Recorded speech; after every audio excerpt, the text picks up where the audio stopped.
Goeiedag, my naam is Nicole Meyer.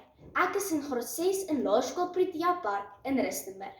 My tema is rebelleer en my onderwerp is: die tyd het aangebreek om teen die bitterbekke in opstand te kom.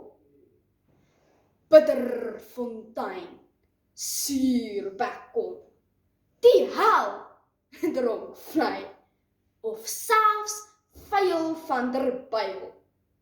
Almal baie beskrywende dorpsname wat met een woord 'n stukkie geskiedenis vertel. Maar dan is daar ook groot geluk, soet water en welgemoed wat geskiedenis vertel, sonder dat jy 'n gou bitter smaak in jou mond kry. Voorsitter, ek staan vandag op my seepkussie om oorlog teen soveel negativiteit te verklaar. Ons kan nie die wêreld in sy soet heerlikheid beleef, terwyl ons 'n bitterpil met 'n sopie asyn probeer afsluk nie. Daarom rebelleer ek teen die bitterbek. Eerstens, pons ons makliker terug, wanneer ons 'n positiewe ingesteldheid het. Ja, dinge kan verkeerd gaan. Die werklikheid is soos 'n hardnekkige nikkerbol, wat ons dromers laat verstik. Bessie Bitterbek gaan sukkel om berge soos Heidi uit te huppel, maar 'n skootjie optimisme kan beslis die paadjie gelyker maak. Op die lewensblok Omega Pediatrie lees ek die artikel: Kinders se geestesgesondheid word deur emosionele veerkragtigheid bevorder, geskryf op 31 Maart 2025 deur die sielkundige Maria Valencia.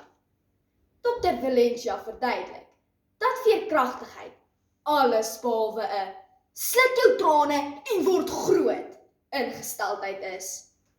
Wanneer ons geleer word om die glas halfvol te sien, hanteer ons stres makliker en ons leer om slim planne te maak om die halwe glas voller te kry. Wanneer daar 'n bons in my amper tienerhart gons, is daar geen wiskundepunt laer as Trompie en die Boksombende se IQ die einde van die wêreld nie.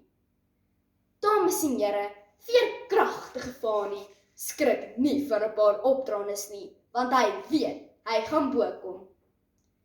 Tweedens, vaar enige verhoudingsbootjie baie beter in 'n kalm see vol pragtige dolfyne as in Kosterdam vol babas. Huil en jy huil alleen, maar lag en die wêreld lag saam. Effe onregverdig, maar waar. In die artikel The Game-Changing Power of Attitude in Relationships, gepubliseer op 6 Maart 2025 op die Utah Universiteit in Amerika se webwerf, verduidelik die kenner in positiewe sielkunde Dr. Lily Watson dit soos volg: positiewe vriende kry saam oplossings vir probleme, want met 'n rooskleurige bril help ons mekaar teen die lewensopdraandes uit. En juist daarom is Bessie Bitterbek meer 'n muurblommetjie as Petro positief. Op 18 November 2025 gesels ek met die sielkundige Dr. Denise Lou van Hoërskool Swartkop en sy bevestig dat daar is baie waarheid in die lese. Een vir almal en almal vir een. En pret en plesier plak die manskappe beter as trane en treurmare. Dit wil my voorkom asof verhoudings min of meer soos my oupa se gehoor kan wees, nie altyd stabiel nie. Laastens wou ons dankbaarheidsfere wanneer ons teen bitterheid rebelleer. Volgens die Woordeboek in die Afrikaanse taal beteken dankbaarheid om tevrede te wees.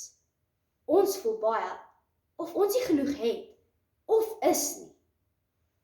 Ek lees op die leefstylblok calm.com die artikel Die voordele van dankbaarheid, geskryf op 16 April 2025 deur die sielkundige Dr. Chris Musonic, dat dankbaarheid net so belangrik soos gesonde kos en water vir ons liggame is.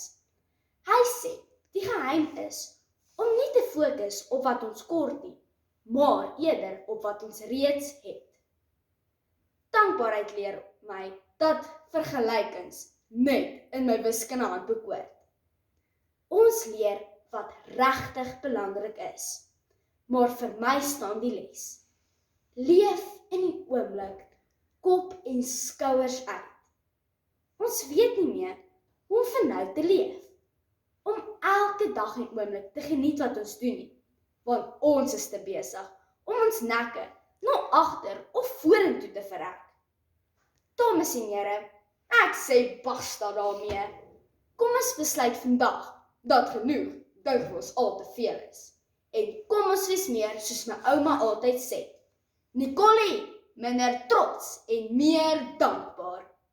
Voorsitter, ek rebelleer teen die bitterbekke en die gaal bitterkarperd wat almal wil trek waar geen niks ooit wil groei nie. Want eerstens is positiewe mense meer veerkragtig. Tweedens word gesonde verhoudings op positiwiteit gebou. En laastens leer 'n dankbare hart ons om met vreugde te lewe. Bitterfontein, suurbekkom, kan maar alleen op 'n knopperige bed slaap wat hulle opgemaak het. Want ek hou eerder 'n middernagfees in groot geluk of soetwater